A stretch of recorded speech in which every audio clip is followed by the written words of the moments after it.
All right, guys, what's going on? Welcome in. So in this one, I wanted to take a look at the top 30 visits for the New York Jets so far. Now, the 30 visits are, it's a pretty good indication that the team has a certain level of interest. They're not going to waste their time. They're not going to waste a prospect's time by flying them out to the facility in New Jersey if they had zero interest in that specific player. So it is somewhat of a good indication of, hey, where is the team leaning, right? If you see, a team, for example, fly out maybe twice the amount of, let's just say, edge rushers than, than any other position, there's a pretty good chance that the team is looking at, targeting an edge rusher, right? Just kind of common sense.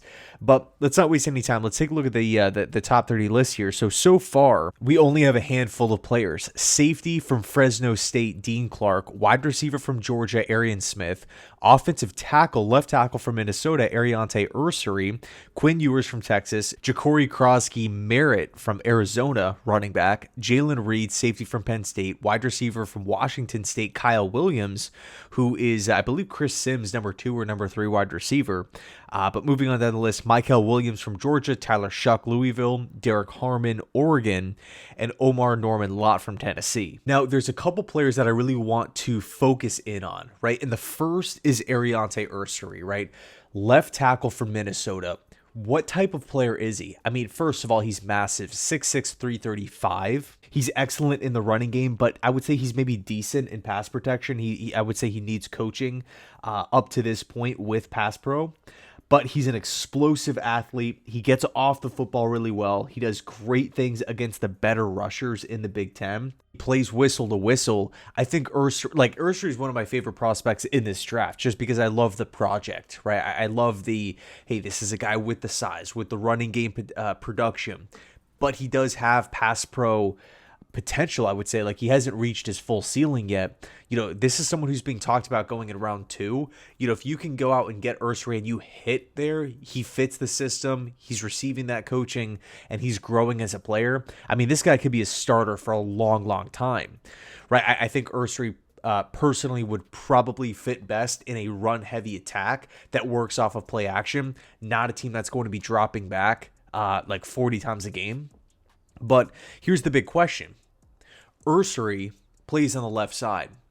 If the Jets maybe bypass a right tackle early and go Tyler Warren, a wide receiver, a trade back, whatever you want in round 1, and then you try to come back in round 2, or maybe even you stick at 7 and go Tyler Warren, and then you try to trade up back into round 1 to jump the teams that are sitting at the top of round 2, like the New England Patriots, who could use Ersery. I mean, man, there's a lot of teams that could use Ersery's skill. I mean, Chicago, I wouldn't rule out. They have 2 second-round picks. They could roll the dice on a left tackle, especially if they pass in round 1. Maybe the New Orleans Saints at spot number 40. In my most recent mock draft, that's where I had Ersery going. He would be a really, really interesting option for the Jets if he's on the board. I think the talent would be tough to pass up, but the question is, do you kick Ersery over to the right side? And it's funny because, you're looking at the size, you're watching him play. He kind of fits the mold of an NFL future right tackle, where he does have that run game production. He's more so that run blocker compared to the pass pro.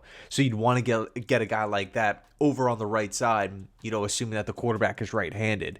And then you want to have your athletic pass protector, the best one on the team, kind of protecting the quarterback's blind side, to take those D-ends out wide. So Ersery is a really, really interesting option, but how do the Jets view him? Do they think he could kick over to the right side? If he's on the board, I think it would be an interesting pick, of course, assuming we go Tyler Warren or a different direction other than O-line in round 1. Another name that I felt was pretty interesting was Derrick Harmon, 6'5", 310, just a heavy-handed, violent D tackle, power rushing, right? His bull rush. He can drive offensive linemen back into the quarterback. He has a really good burst, right? When we're talking like north-south, shooting gaps, getting into the backfield, just wreaking havoc for offensive coordinators, right? Trying to establish a running game, and you're having this defensive tackle just slice in the open portions of the offensive line and just ruin the play. Derrick Harmon's that type of player. I don't see a situation, I don't see a scenario really at all where he's on the board at 42. I think there are so many teams that could use Harmon's skill set. I mean, man, the Ravens and the Steelers, to me, make a ton of sense for Derrick Harmon, but also the LA Chargers, potentially. If you're a team in Kansas City, who just lost to Sean Wharton and Derek Nottie, so you're down two defensive tackles, and he's on the board at 31. To me, that's a great, great find. I mean, Philadelphia at spot number 32 as well. I just don't see Harmon as a second-round pick for the Jets at 42. So, maybe it's a bit too high at spot number 7. So the question is, okay, trade down. This is like a trade down type of prospect, in my opinion. But I will say this draft class it's much more varied. I think we're going to get a lot of shocks. We're going to get a lot of curveballs on draft night. I think Glenn could be looking at Harmon as maybe that complete defensive tackle, right? He's good against the run. He's very, very good against defending, or attacking the quarterback in the passing game. He has good size. He has good bursts. He has a high ceiling, and he's received really, really good coaching with Dan Lanning back at Oregon. And he's also coming off a pretty productive year, former Michigan State transfer. But anyway, Derrick Harmon on the list. Next up, Washington State wide receiver Kyle Williams, 5'11", 190. Kyle Williams' game to me it's all about the separation, right? Whether it's down the field, over the middle of the field, like he can create pretty good separation. Very good route runner. To me, he does make a lot of plays deep down the field. Now, one of the big questions with Kyle Williams is getting off the line of scrimmage, going up against bigger physical press man coverage. Because we know these NFL DBs like to get their hands on, the shorter, shiftier wide receivers, especially, the teams that are playing press man where they're right up in their grill. That despite Williams being able to create separation as the play's happening, if he can't get off the line of scrimmage against these bigger corners, especially these guys that like to get, violent at the line of scrimmage, really try to knock receivers off of, can just disrupt the timing, if you will. If he's playing at a time-based system, San Francisco, LA Rams, Miami Dolphins, and that he's not where he needs to be, simply because he's not winning at the line of scrimmage against press man, that could be problematic. Now it's more so, okay, how do we find ways to get him the football? And I feel like once you start, and by the way, it's an assumption at the next level that he can't beat press off the line of scrimmage. Maybe he does, and he does a great job. But maybe he gets to an NFL team and he's just ripping by corners, and it's not an issue at all. That could very well happen, but that's the early question mark entering the NFL. So if that's right, if he can't get off the line of scrimmage consistently, now as an offensive coordinator, we have to really find ways to get him the football. And to me, that sounds a lot like Malachi Corley, where he isn't the biggest guy in the world. He's not the guy that can go high point the football on the outside. He's not this big-time red zone threat, but he is someone who back in college was able to, make plays with the football in his hands, create separation, be able to catch a screen, catch a little mesh route, and just take the distance. Kind of just this like workhorse wide receiver. It's not a one-to-one comparison, obviously, but both guys had the question mark of, okay, if they can't get off the line of scrimmage, we're going to have to, manually figure out ways to get him involved with it within the offense. And we saw a just non-existent rookie year from Corley. How much of that is Corley? How much of that was on the atrocious offensive staff, as well as the quarterback play, right? Because we know Rodgers has his favorites. So, I don't think anyone's going to rule or write Corley off yet and just say, yeah, he's a bust, and Jets are going to look to move on. But it's interesting that the Jets would have some interest here in Kyle Williams. Next up is D tackle from Tennessee, Omarr Norman-Lott, 6'2", 291. He's more so that pass rushing defensive tackle, in my opinion, was kind of the rotational option at Tennessee, wasn't just the 3-down type of player. There are questions about stopping the run, but Norman-Lott's maybe upside as a pass rushing DT, that really gets a lot of people fired up. And, you're taking a look at some of the, there were moments with Norman-Lott last season at Tennessee where he would make a play, he'd make a play or two, and you'd say, this guy looks like a top 15 pick. That's the type of explosion that he would have, that disruptive ability against the passer. Right now, it's not like, of course, he had 12 sacks or anything like that. But when you just want to talk about just an an explosive, disruptive athlete, Norman-Lott checks that box. And I feel like there's really two ways to go about it, right? If you're drafting Norman-Lott, there's two situations that make sense. The first is with playoff teams that rotate a lot of defensive linemen in and out. So, you think of Kansas City, you think of Buffalo, right? Where it's like, okay, if the offense has maybe a false start or it's a loss on first down, so first and long, second and long, and on third downs, we're going to plug Norman-Lott in and just say, pin your ears back and go get the quarterback. I think that's probably the most ideal fit. Bills, Chiefs type of team, right? I also think maybe if you're a team where you have a massive hole at the position and that head coach has an experience working with defensive tackles and developing them, if he's looking at Norman-Lott and saying, I can get this guy to a level where he's more of a complete D tackle, but he needs reps. He needs a lot of time, maybe like a full season as a starting defensive tackle. I feel like if I get my hands on him, he's going to get better against the run. The game will start to slow down for him, and he can now all of a sudden evolve into this more complete, disruptive defensive tackle.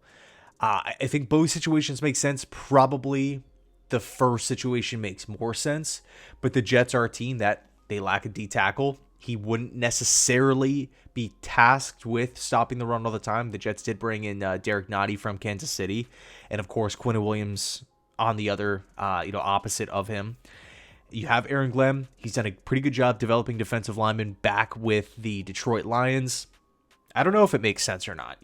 I wouldn't put it past him, but it's interesting for sure. And then last but not least, I wanted to talk about safety from Penn State, Jaylen Reed. Right now, Jaylen Reed to me in this Jet style of defense would be kind of that Brian Branch style of role, where he's the versatile safety. He helps out in the running game, just absolutely tremendous in that area. Could also play some nickel corner as well if you need him to. But when I look at Jaylen Reed, man, this guy just flies downhill. He makes so many plays. Just that you just feel like save the play, right? He's taking a 20-yard gain and he's limiting it to a 6-yard gain. He's saying, okay, no, this 1st and 10, this handoff that's going to be 10 yards for another first down, no, that's going to be a gain of 4. Why? Because his speed, his recognition, his defensive IQ, and my favorite thing about Jaylen Reed, his angles. The angles that Jaylen Reed takes to the ball carrier are great. I mean, we take a look last season at the safety play, the angle specifically taken, it wasn't good. If that's an area that is a weak point, right? Angles that are being taken by safeties in the running game, that is a recipe for disaster. Now all of a sudden that 10-yard run can turn into a 40-yard house call touchdown because the safety that's supposed to be that last line of defense, if he's kind of maybe looping in, the running back, NFL running backs are too good. They'll pick up on that immediately. Or if the safeties don't like contact, where they want that head-to-head collision at full speed, two players going full at it. Maybe you're trying to go in for an arm tackle, or you're trying to shoot low with the poor angles being taken. That is a recipe for disaster as far as stopping the run. You better have stout linebacker play. You better have stout defensive tackle play, because if not, you're probably going to get gashed in the back end once they break through those first 2 levels. Now, of course, not every single productive safety in football is great against the run, of course, but when you are a team that struggles against the run, when you are a team that's thin at safety, chances are adding a player that takes really good angles to the football, that has a great track record of defending against the run, again, at a position of need for this Jets team, makes a lot of sense. If Jaylen Reed is there in round 3, I think that would be my favorite pick. That would be my most ideal, realistically speaking, right? Who knows if a first round guy falls to round 3 or anything like that, but James Pierce is on the board at 70 something, eliminating that stuff. I think Jaylen Reed is my number 1 target for the Jets in round 3. If the draft plays out like a typical, all these typical big boards, right? Where it's just kind of moving and moving and moving. No crazy surprises. Jaylen Reed's on the board. I think he would be my pick, honestly. Huge boost at the safety position. I love the defensive IQ. When safeties have that defensive IQ, it just makes the defense look so much more stronger. Like there's not as many leaks in the back end, in the running game, passes, swing passes, pitches, screens, anything out to the outside. When you have a safety that can pick up on that, it makes a difference when you're constantly saying, okay, this is a 9-yard play and it's going for 3. This is a 15-yard play and it's going for 7, because that safety is just constantly making it happen, constantly, recognizing what's happening in front of them. And Jaylen Reed is that type of player. 42 might be a bit too high, but if it's Aaron Glenn and he wants to make it happen, I'm not going to sit there and argue with it. I'm honestly not. Of course, depending on what happens in round 1. But anyway, let me know your thoughts down below in the comment section. Thanks so much for watching. I appreciate you guys. The draft is almost here. I know a lot of people are having draft fatigue. That is totally understandable. But I think, maybe like the day before, that like excitement and that fire will come back for for a lot of people, like once it's time, right? These teams are, the time is now to make picks. So anyway, let me know your thoughts, and as always, go Jets.